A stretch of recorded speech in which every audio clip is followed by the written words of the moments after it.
15 square minus 10 square. 15 plus 10 is equal to 25. Yes. No yes, answer ખોટો છે.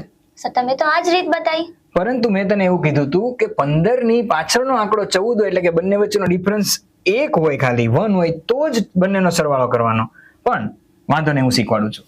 જ્યારે gap difference હોય ત્યારે સરવાળો તો કરી જ નાખવાનો 25, પણ ગુણાકારમાં આ બંને વચ્ચે ગેપ કેટલો છે? કેટલો ગેપ છે? 5. બસ તો 5 ને ગુણાકારમાં કરી નાખવાનો. 25 into 5 કેટલા થાય? 125. 125 is your answer. Same to same અહીંયા આગળ જો 40 સ્ક્વેર માઇનસ 30 સ્ક્વેર, તો સૌથી પહેલા તો સરવાળો તો કરી જ નાખવાનો. 40 ને 30 કેટલા થાય? 70. યસ, 70, 70. પછી ગુણાકારમાં આ બંને વચ્ચે ગેપ કેટલો છે? 10. યસ, તો આન્સર કેટલો થયો? 700. 700 ઇઝ આન્સર.